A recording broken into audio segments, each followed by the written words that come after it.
What's going on, everybody? This is John Jake Gaming on the mic here, coming at you with a brand new episode of the Dayton Triangles here on Madden 25, but also including 31 other Team Builders teams that we are creating a revamped UFL universe here. So we're here in year number 4, and your Dayton Triangles are actually having their best season yet. We come in 7-2, and you can see by the standings that we are embroiled in a race for the #1 overall seed in the AFC. And while there's still a lot of football left to be played here, until we get to that, we're just now hitting that halfway mark.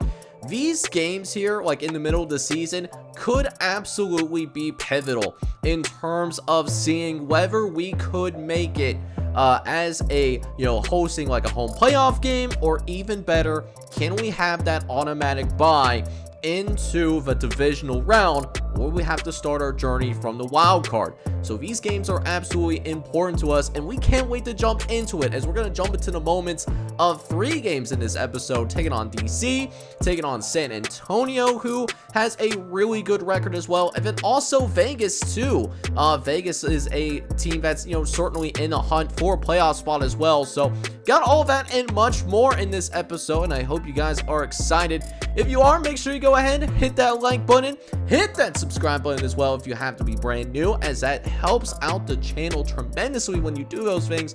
But with that, we got some players that need to be upgraded, so let's go ahead and check that out first. Alright, so we jump in to see which players need to be upgraded, and it's actually both custom guys. Now, Champ Johnson did get to see the field a little bit with injuries that happened to Will Hunter as well as DeAndre Bazier during the game, and he was alright. He was able to score a touchdown in our win last week against the Michigan Panthers. And now we work on trying to get him upgraded. So we are looking at getting him improved in the slot corner, that slot portion of the field, because when he does come into the game, and it's rare that he does, it's mostly as a slot person. So we'll give him the slot upgrade because of that. And he actually improves in overall. He's now a 72 overall with a +3 in catch in traffic, which could turn out extremely nicely for the former receiver out of Mississippi Valley State. And then another player getting an upgrade is Chris Gentry, which you haven't seen in quite some time. But, at the same token, though, Chris Gentry has been contributing on special teams, and, has been doing a pretty good job on special teams, to be honest with you. So he's getting another upgrade because of that. And we're going to work on his run support here because we want to be able to make offenses one-dimensional. It's been really helpful for us, as we are going to get a +2 to man coverage for Chris Gentry, and he's turning into a nice football player as well. The third-year player out of Southern Utah is now going to be a 71 overall after that particular upgrade. Alright, so that being said, let's go ahead and jump into the first game that we have in this episode. Now, for this first game, we do have DJ Armstrong, the former Bluffton Tech quarterback, on the roster, but he's listed as the quarterback free. So, unless multiple quarterbacks get hurt today, we are likely not going to see him, which is going to suck quite a bit. I'm hoping that we could see DJ Armstrong, get that opportunity to be a starter someday. It just might not be his rookie year. But with that being said, DC is putting together a good first drive, but we are not necessarily going to be helping ourselves on this first drive of the ball game, because Matt Weaver is going to be called for a neutral side infraction. I don't know why I struggled with that tremendously, but the neutral zone infraction leads to a 1st and 5, and also eventually leads to Nicholas Walter finding the end zone as well, as DC quickly jumps on us here. They find themselves down 10-0, but this run by Jonathan McGriff is going to change the entire complexion of the game, as Jonathan McGriff is going to end up finding the end zone. Touchdown, Dayton! And the Triangles will get right back into the game, and we also have a chance to possibly come out, and we could very well at least tie this game, depending on how this 2-minute drill goes, because we do have all of our timeouts. And we do also find ourselves across midfield already. We're at the 46 already, as I wanted to go deep downfield, had DeAndre Bazier, I think, open on that post route. We got his, so he threw, and then that kind of ruined any chance of us to complete that pass. But Leon Thomas will hang on to this particular throw, and we'll have to use a timeout. So, with that being said, 3rd and 5 coming right up as Leon Thomas is going to be moved into motion. We'll throw over the left-hand side to DeAndre Bazier, who hangs on and makes the catch. Does get down right away to make sure that it's a secure catch for us, as we'll get it out to Leon Thomas down the sideline, who again is going to pick up a first down for us as the drive will continue.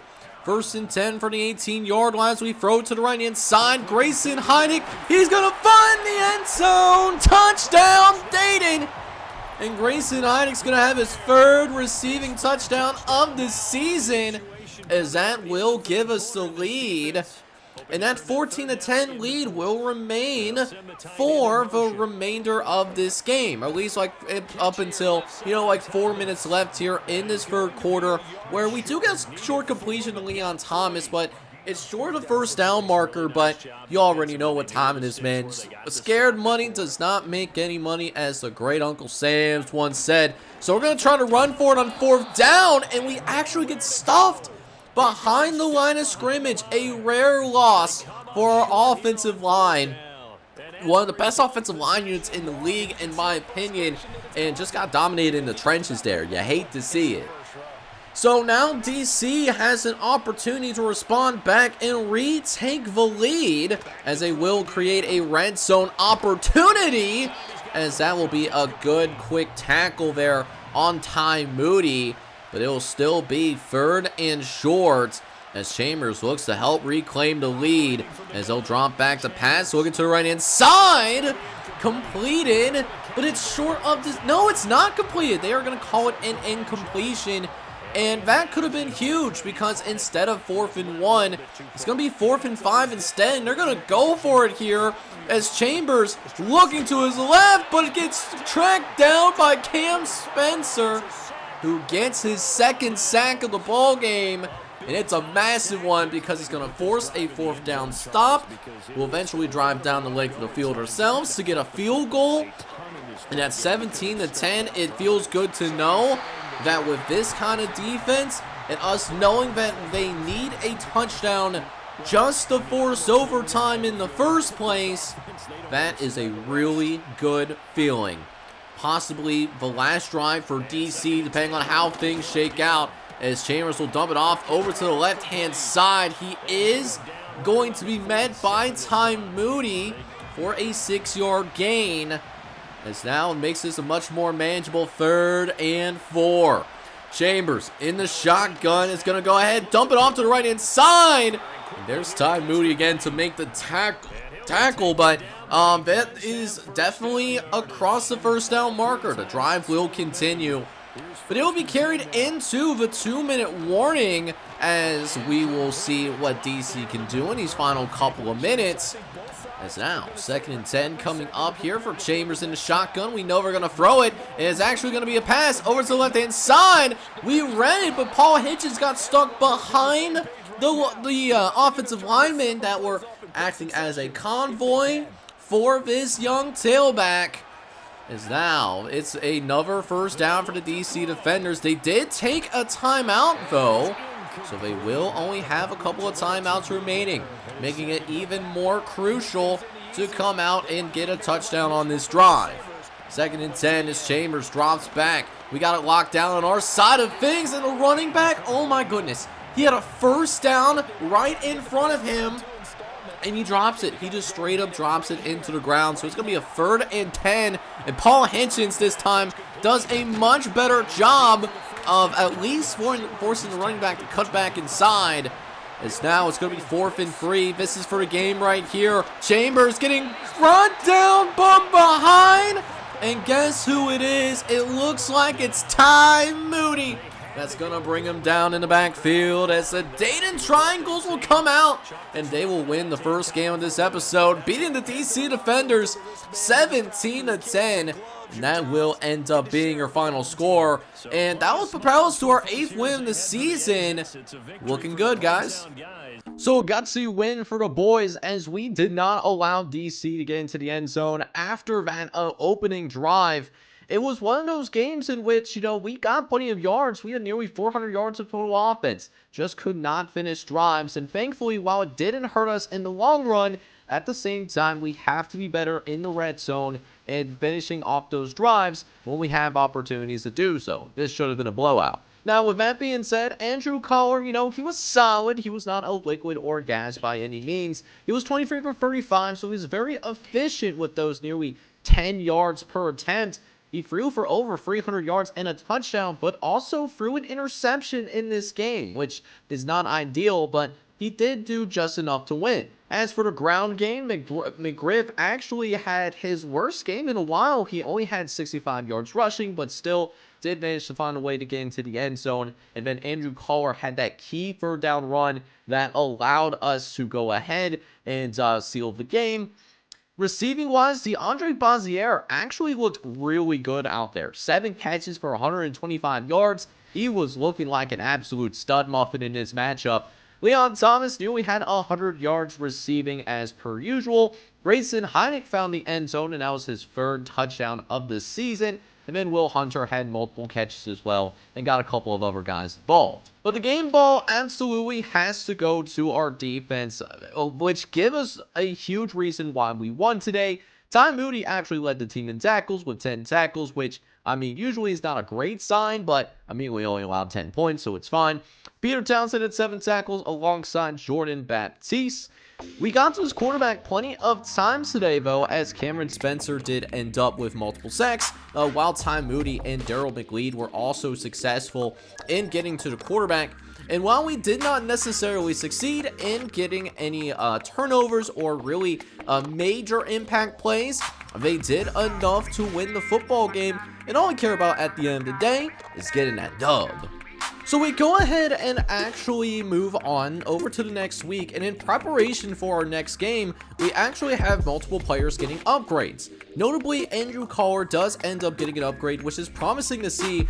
As you can see here, he is a 92 overall, so he is, starting to get in that range where he could be on an NFL roster at the end of this season. So for right now, I'm actually going to work on his scrambling, make him a little bit more of a well-rounded quarterback, even though he's actually pretty well-rounded already.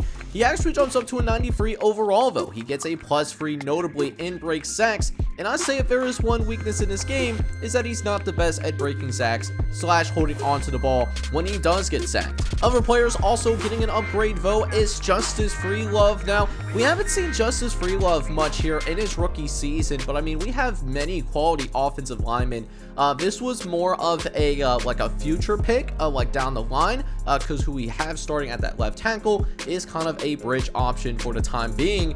We'll work on his power for right now, and Justice Freelove does get to a 74 overall, so while he hasn't played too terribly much, I have been happy with his development so far. As for guys that are just hoping to be a long-term person on the roster, Randy Dawkins is someone that is a backup defensive tackle, and while he hasn't really seen the field, he's also working on getting some work in some specific special team situations.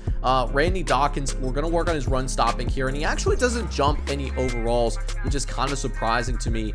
He does get a +2 to block shed at least, but he's gonna remain at that 69 overall for now. And last but not least, we have Quinnen Gisley, who was a 4th round pick for us all the way back from our season 1 off-season video. And Quinnen Gisley is just someone that really hasn't developed all that much. We are going to work on his man-to-man here, and he's going to be a 69 overall, which, nice. But at the same time, though, Quinnen Gisley, I don't know if he's someone that is ever going to be a a piece that is going to contribute in a meaningful way, at least in his UFL career. He does at least get a +2 to man coverage, though, so at least there's that. But we saw Ty Moody in particular go crazy in the last game, particularly on the final drive, and it actually sets up an opportunity for him to get a development upgrade, and the dev upgrade doesn't seem too bad. Just a few tackles, we can make that happen. And we're going to really need that secondary to really step up in our matchup, as DeClean O'Donnell's not only has been a really good player for the San Antonio Brahmas, and of course is one of your guys' custom players as well, but in addition to that, he is in the middle of a breakout season, as he has really improved his touchdown interception ratio. That's now at a 3-to-1, and he's already thrown for close to 2,500 yards. Low-key is on pace for a 5,000 yard passing season.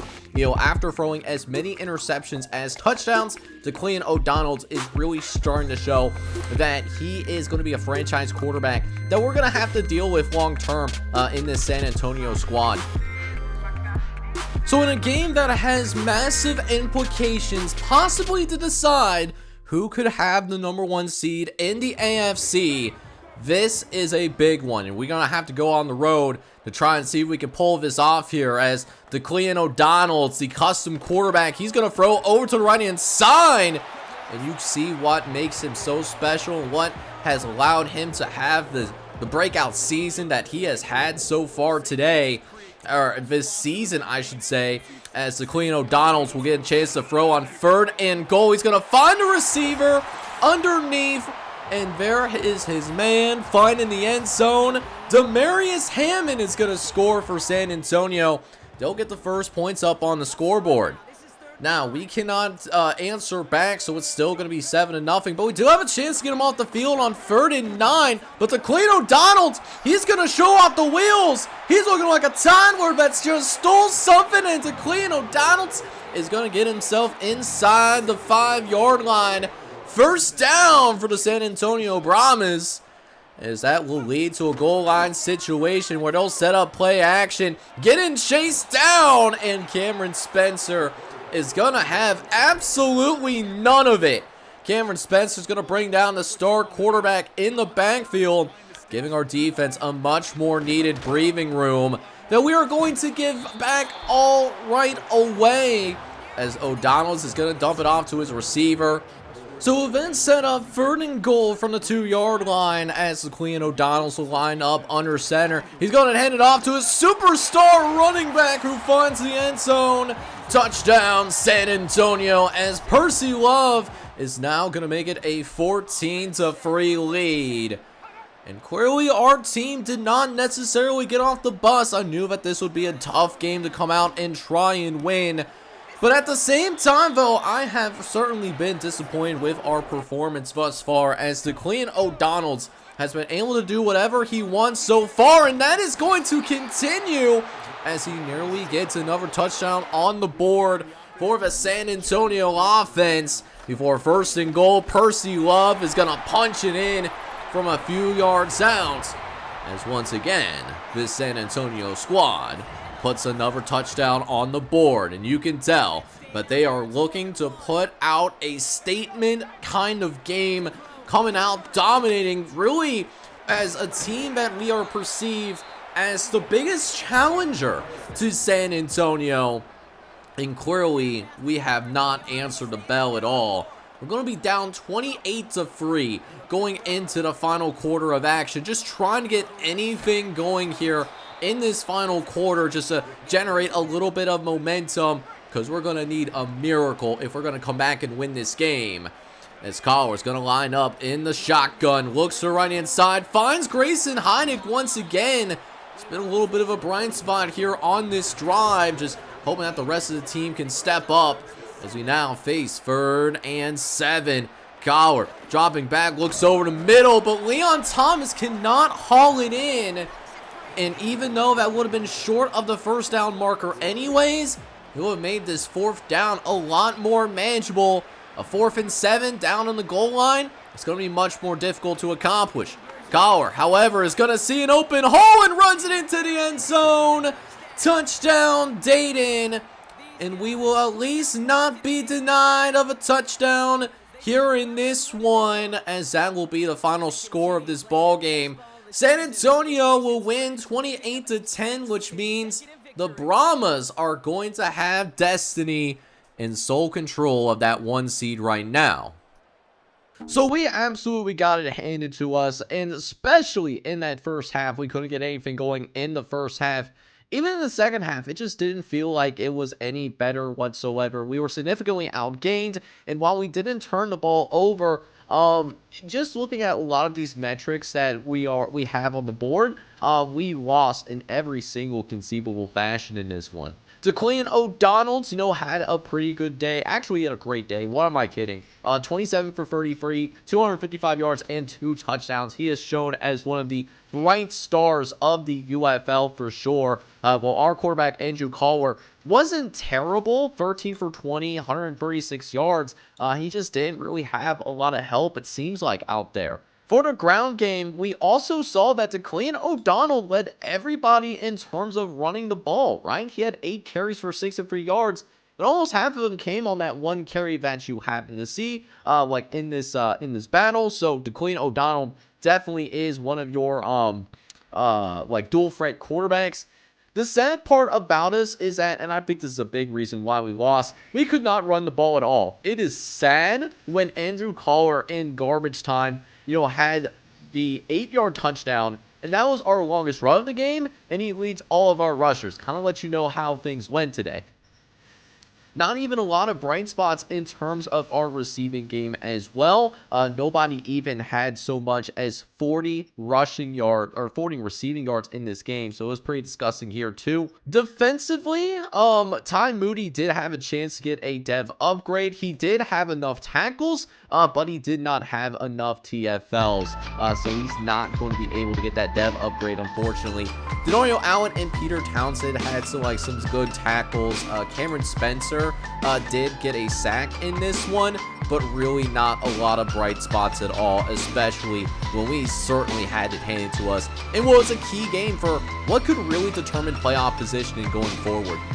Alright, so even though we did actually had it handed to us, at least a couple of our players did get upgrades. Jared Strong is one of them, and we're going to work on his man-to-man, and Jared Strong is just one of those players that has just been putting in that work. He's been grinded, and he's turning into a really valuable number 3 corner for us. He's now up to a 77 overall thanks to this upgrade. While he doesn't get any substantial attribute boosts, I'm really happy with how Jared Strong, the football player, has become. But since we moved on to a brand new league, one of the things that we wanted to go ahead and do is that we wanted to prepare for our next matchup that we have against the Vegas Vipers. And this is also a critical game in its own right. Not as critical as I would say the San Antonio matchup by any means, but at the same token though, I will say that Vegas is a team that is in the playoff hunt. And so we're talking about how we want to attack this Vegas squad, and it seems like both of their corners could be exploited relatively easily. And so our starting quarterback, Andrew Collier, does end up making the suggestion of, hey, maybe we come out and maybe we get Leon Thomas, and this could also, to a lesser degree, be a DeAndre Bazier type of game for him. And so we set the goal to try to get them the ball early and often. They can combine for 15 catches. We'll be good. So with that being said, before we get into our final game of this episode, we do have a player getting upgraded, and it's Peter Townsend, our number 1 corner, who's been a certified dog, and look where he's at in this point in his career. He's a 93 overall. He is getting that attention of some NFL teams. We could see him on an NFL roster at the end of the season, so we have to absolutely enjoy him while it lasts. For now, I'm going to go ahead and put him at get a slot corner upgrade, and his temporary boost goes down, but he is going to remain at a 93 overall for the time being. He does get a +2 to press coverage and a +3 to pursuit and a +2 and a few other things as well. He's looking like a really good football player, and that is definitely undisputable. But with all the preparation out of the way, let's see if we can come out and finish this episode strong by taking care of business against the Vegas Vipers. Now, Vegas does end up driving deep into our side of the field. We have a chance to get them off on a 3rd and 9, and all the time in the world, and able to get that completion as Nick Swift is going to be able to move the chains for the Vegas Vipers. I know we played them a few times, but I've actually really liked these road uniforms for Vegas. They are extremely clean, but what's not as clean is our rush defense, apparently, as we will give up an early touchdown to this Vegas offensive line. They're going to quickly take a 7-0 lead, and they're looking for the jugular early because deep in this first quarter of action, they are actually going to go for it here on 4th down, but Peter Townsend as well as Nick Cotton were both in the area, and so that will be shot down quickly. Later on, after the short field opportunity, we will end up answering back with a touchdown of our own, as Jonathan McGriff is going to be able to get the first points on the board for your Dayton Triangles, as that will allow us to tie the ball game up. However, right before the end of the first half, a chance to take the lead, but got to convert this 3rd and 10. Looking over to the left-hand side, Leon Thomas is open. He's down the sideline, and he is going to be gone like a girl in a country song. Touchdown, Dayton! And the Triangles are going to take the lead and looking to seize momentum as well. Jumping into the second half, though, as we try to run for the first down, but their defensive tackle, one of their star defensive linemen, they do end up blowing that play up in the backfield. But you know what? We're still feeling spicy, and dare I say it, feeling a little bit arrogant, because we're going to go for it here on 4th and 3. Gower throws to the right-hand side. He's got a couple of blockers down the sideline, and is going to be able to get across the 15-yard line. Huge work being done there. So now 24-7 is now your score, and you already know it's desperation time for the Vegas Vipers, as they will be coming out and trying to go for it here on 4th down. 4th and 3 to be exact, and Matt Weaver is going to get us the ball back in the red zone after bringing the quarterback down on that critical 4th down. And so we now take over in the red zone, looking to go ahead and add on to the score, as Grayson Heidick will get us the ball moving forward. He'll pick up a first down for us. As now, 1st and goal from the 8-yard line. We set up the play action, looking to the left-hand side, and DeAndre Bozier is somehow going to hang on to it. Touchdown, Dayton! And DeAndre Bozier is gonna make it a 31-7 lead.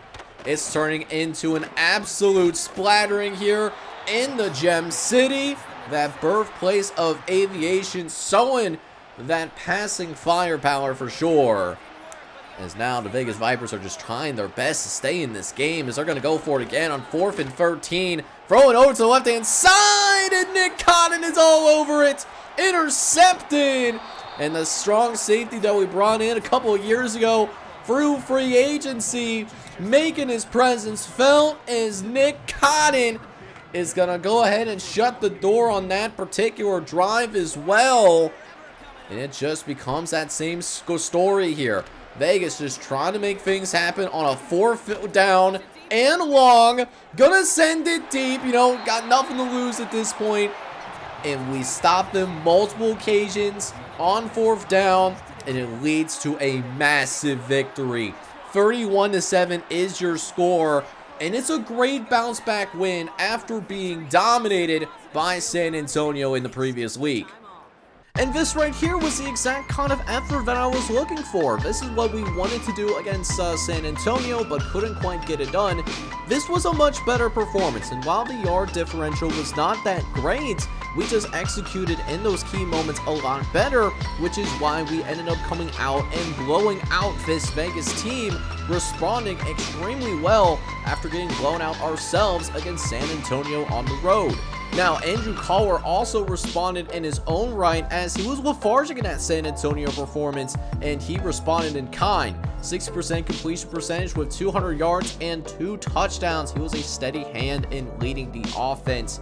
On the ground, though, Jonathan McGriff didn't have much on the ground. He only had a 53 yards, but did manage to find the end zone, as did our starting quarterback as well. Receiving wise, Leon Thomas actually had some really big plays, including a 47-yard touchdown that really helped establish momentum. DeAndre Bazier was also able to find the end zone. And then finally, defensively, our defense played extremely well, really shut things down after the first quarter. Jordan Baptiste led the team in tackles, while Paul Hitchens was not too terribly far behind. We were a menace in the backfield, however, as Matt Weaver ends up with 2.5 sacks. Daryl McLeod, Greg Sharp also able to get to the quarterback, and JJ Peters was even able to help just a tad bit. And we finally figured out how to cause turnovers. Imagine that. Ty Moody, he got an interception. Jared Strong got an interception. It's like an Oprah Winfrey show. Everybody got interceptions, including Niles Cotton, to help seal the game. But right after the game, though, Jonathan McGriff is actually going to get an upgrade for us, which you absolutely love to see. He's actually coming in as an 83 overall, so he's been a certified baller. Great free agent acquisition, might I add. So we're going to work on his power back, because I want him to be a little bit better, like down by the goal line. That would be extremely helpful. He does get a +2s to break tackling and trucking, but definitely is a little bit of a weak spot for him at this time still. Alright, so now that we got that out of the way, we do get some upgrades for multiple players on the defensive side of the ball, particularly a couple of your guys' customs. JJ Peters is certainly one of those guys, and JJ Peters, he's been playing a little bit more on defensive line, which has been really surprising to me. I don't know why Madden does this, but it is what it is. So he does get a run stopping upgrade, which we are going to use for him, and he jumps up to an 88 overall because of this upgrade. He does receive a +2 in tackling, which is amazing to see. Also getting upgrades is Greg Sharp and the second-round rookie Nas Evans, but we'll close in on Greg Sharp because he's been playing some pretty good football as of late. For Greg Sharp, I want to work on his run-stopping ability because we are really turning into one of the best run defenses in the league, and I really want that to become a true strength of our squad, make everybody we play one-dimensional, and with a +2 to awareness and +2 to block shed, that is certainly going to help us out. And he's a 79 overall, so he's turning into a really good football player. And then finally, Nas Evans is actually going to get an upgrade as well, which I hope allows him to see the field more, because I really want to see what that dev trait upgrade is. But, with his lack of overall, it makes it a little bit more difficult to justify it. A +4 to block shed and a +2 to pursuit certainly does help, but we are still a long way to go in terms of figuring out what that hidden dev trait is. Alright, so we made it out to the bye week now, and I figured this was a good time to give you guys a little bit of an update in what's going on around the league. And we have a commanding lead in our division. I would be surprised if we were relatively close to clinching the division, being 2.5 games ahead, and we are only having 5 games left in our season. And even though we did lose to San Antonio, we're definitely not completely out of it either. A game and a half out against San Antonio, we do need a little bit of help, but that 1 seed could certainly be in play. Plus, we're looking pretty good in terms of having at least 1 home game in the playoffs, as long as we continue to be like a steady hand in this season, if that makes sense. Now, taking a look at the other side of the UFL real fast, in the north, Louisville has the division lead right now, but it's turning into a very tight lead as the Michigan Panthers are closing in. And before Chicago's 2-game losing streak, they actually were in the lead, but they're only a game back, so Chicago could also make some kind of run happen. In the South, the Atlanta Legends actually have the lead, but they are the only team in the NFC South that has a record above 500. New Orleans and Arlington, however, are just treading water, and Tampa Bay actually just recently got their first wins of the year, so they're playing for that first overall pick. In the East, the Charlotte Knights actually have one of the best records in the league at 9-2, but the Philadelphia Stars are looking to close that gap as they're on a 3-game winning streak, as they are one of the best wildcard teams in the entire league. And then finally in the NFC West, the Arizona Hotshots have the lead in their division, but they definitely benefit from being in a bad division. Nobody else is above 500. And the LA Wildcats in particular have the worst record in the league. They are just 1-10. They have been pitiful to watch. Alright boys, so we've been doing some really good work on this season, getting that 9-3 record. We're very close to clinching a playoff spot. It'll be our first playoff appearance since season number 1. But keep in mind, the last 3 games that we, or at least 3 of the last 5 games that we have are going to be against divisional opponents. So while we did a pretty good job against our division, you know, we did beat Pittsburgh on the road earlier this year. We did beat Evansville in a dominating fashion on Thursday Night Football. And then we did beat Columbus on the road. This is the second time around, and it's hard to beat decent football teams twice in one season. That's exactly what we're going to do. So next episode is going to be a double header, similar to how we did things in this one. But at the same time, what I am going to go ahead and do is I'm actually going to play the full game against the Pittsburgh Maulers. The Pittsburgh Maulers could be a spicy team to play up against, so we're going to play the whole game there. And then I'm going to also jump into the highlights of the Columbus Destroyers game as well. Another divisional game that, you know, could have replications to playoff seeding, because Columbus and Pittsburgh, they're both still in the playoff hunt. So should be a fun game, which I am excited to jump into. And I hope you guys are excited for it as well. If you are, make sure you go ahead and do a couple of things for me. Hit that like button, and then also hit that subscribe button as well if you do happen to be brand new to the channel. This is John J. Gaming on the mic signing off, but hope you guys are all out there having a good one. Take care, everybody.